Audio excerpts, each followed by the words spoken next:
tax booth, and he said to him, "Follow me." And he got up and followed him.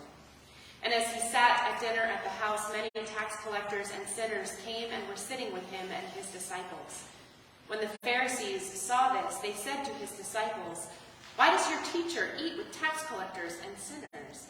But when he heard this, he said, "Those who are well have no need of a physician, but those who are sick. Go and learn what this means. I desire mercy, not sacrifice. For I have come to call not the righteous, but sinners." While he was saying these things to them, suddenly a leader of the synagogue came in and knelt before him, saying, "My daughter has just died, but come and lay your hand on her, and she will live." And Jesus got up and followed him with his disciples. Then suddenly a woman who had been suffering from hemorrhages for 12 years came up behind him and touched the fringe of his cloak, for she said to herself, "If I only touch his cloak, I will be made well." Jesus turned, and seeing her, he said, "Take heart, daughter, your faith has made you well." And instantly the woman was made well. When Jesus came to the leader's house and saw the flute players and the crowd making a commotion, he said, "Go away, for the girl is not dead but sleeping." And they laughed at him. But when the crowd had been put outside, he went in and took her by the hand, and the girl got up. And the report of this spread throughout that district. The Gospel of the Lord. Praise to you, Lord Christ.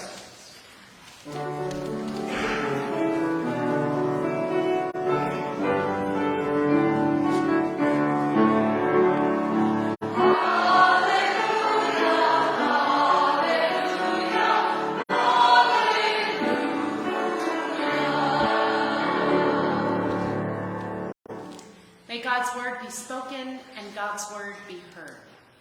Amen.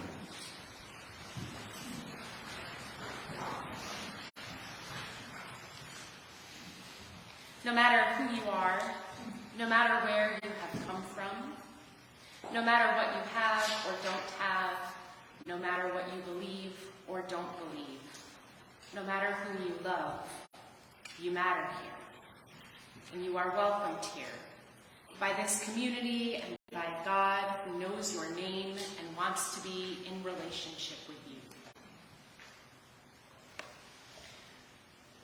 I left that part out on purpose at the beginning. Those are the words that Jennifer uses to welcome us here each week. I left it out because I wanted to spend a little more time digging into it during this sermon. So I left that out in the beginning on purpose. I wasn't, the part where I just welcomed everyone and said welcome to St. Mary's and hello to those of you joining us online, I didn't leave that part out on purpose. That was a mistake. So I'm so excited to do the announcements. I forgot the most important part. So welcome to St. Mary's. To Megan, it's so great to have you here. Hello, friends. At any rate, these words, when I have heard Jennifer speak them, have just touched my heart in such a significant way. And I have had several of you say the same thing to me. Several of you have said, I love that welcome that Jennifer does at the beginning of church. And there are a couple of times where after I've heard it, I thought, that's good, we're done here. This was church, right? It's like all I need. And I love it. I love it because I love the way it speaks to this community and what we're doing here, right? I love that it tells people right off the bat that, like, you don't have to be a certain way. I think we get caught up in that sometimes, right? I have to look a certain way. I have to have my act together. I don't know, all of these different things that we think we need. Like, we think we need to have everything all together when we show up for church on Sunday morning. And I think these words remind us that, like, we can show up exactly as we are, as messy as we are, as confused as we are, and that we belong here, and that we matter here. In all of our diversity, in all of our humanity, we have a place here. And so I love that message because I love what it means for St. Mary's. And I think it represents what we want, which is for anyone to walk through this door of this church and know that they matter to us and to God. But the other reason I love it is that it does something for me personally. Like, there is something about that message. I love that you have it on the sign. Like, there is something about this message. You matter here. And you matter to God. And it impacts me.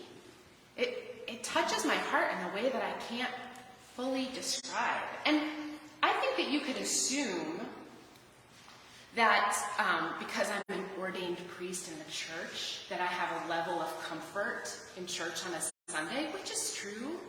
Or that is a message that obviously I have already taken into my heart and that I live with. And it's true. And you could argue that it's been made clear that I, Megan, matter here. You've been very kind about, like, applauding for me a couple of times recently, like last week, which is so great. And by the way, if you ever feel like it would help for us to applaud for you, like, we can do that, right? Like, yeah, Jody's in church today, yeah! Right? We can applaud for you as well. It has been so wonderful to feel that welcome. And even still, I am a human, right? And so, in our human messiness, it's easy to get caught up in knowing our place in the world and knowing how important we are to people and understanding how much we matter. It can be easy sometimes to lose sight of that. And so even though we might assume, or it might seem obvious that people are sure of the fact that they matter here and matter to God, there is something to be said about hearing that message week after week after week. Because I don't know about you, but I can hear it every Sunday. I can hear it every day. And I need that reminder. You matter here. You matter to God, who loves you and knows you by name and wants to be in relationship with you. We have this gospel passage today that has a lot of different parts to it. And I spent the better part of this week feeling irritated about that because there's a lot happening here. The very first thing, and we're in Matthew. We're going to be in Matthew for the summer. We're officially in the season after Pentecost, right? And so I understand why we choose this passage to start with, because here we are at, like, Jesus calling one of his disciples, right? So the first thing he does is call the tax collector, come, follow me. That could be its own story right there, just that piece, right? And then suddenly, like, Matthew throws a party, and there's all these tax collectors and other questionable folks that are at the dinner, and Jesus is at the dinner with them, and that could be its own part of the story. And then all of a sudden, the religious leader shows up and says, please come help me. My daughter has died. I need you to help. And that could be its own story. And then suddenly, a woman who has been hemorrhaging for 12 years approaches Jesus and reaches out to touch his cloak, and he turns and tells her, your faith has made you well, and then he goes back to the doctor. This is just a quick recap in case you tuned out a little bit while we were reading it the first time through, which I don't, no shame, okay? I don't blame you for that. So then he heals the daughter, and she comes back. Like, she was dead, and now she's alive, okay? So there's a lot of pieces here. I imagine it's really kept you up at night this week. Like, what is Megan going to preach on? No? Maybe. Kept me up a little bit this week because there's so many different parts to this, and it was like I couldn't figure out what piece to grab onto, and I care about you too much to keep you in the room long enough for me to unpack every single part of it. So I won't, okay? But where I landed, honestly, was thinking about the announcements. Thinking about the announcements. Both because I'm thinking about the life that we have and share here at St. Mary's, but because of these words. You matter here. No matter where you're from. No matter who you are. No matter what you have or don't have. And as I kept coming back to that, what I realized is that essentially that is what is happening in each of these parts of our story in the gospel today. There's all kinds of other stuff happening, the calling of a disciple, and somebody agreeing to just abandon their life and follow Jesus, and miraculous healings, and we could try to unpack that for forever. Those are interesting and complex and fascinating stories about Jesus and his ministry. But if you look, this through line, right, of Jesus saying, you matter, you matter, you matter, right? First, in the calling of a tax collector to be his disciple. This is not the person we would expect, right? Not the person we would expect Jesus to call for this. And then the dinner with people who might not be considered the best folks to have at a dinner party, right? Jesus' willingness to be present with a child, I think for us in our context today, it feels like that's obvious, would be so tragic. Of course Jesus would rush to that. But even that, in that culture, in that time, I was surprised, right, that he was willing to get up and go to where Jairus' daughter lay. And then finally in this woman who has been bleeding. These are folks who have not been able to have a sense of their worth and value in society at that time. And what makes this story so profound is Jesus continuing to look at them and acknowledge them and show them through his words and his actions, you matter. The reality is in our human lives, we love to try to categorize, right? We love to have like a sorting system. Who's doing it right? Who's the best? Who's got it figured out? Right? And that has existed over time in different ways, in different times in our culture. You know, we sort. We like to sort people. Good, bad, rich, poor. And we need this constant reminder of a God who is not interested in that process, and a God who sees each one of us as wonderful, unique people that are worthy and deserving of love. And we need that reminder for ourselves all the time, because sometimes we're the worst to ourselves, right? And we need it in the way that we treat and love and care for one another.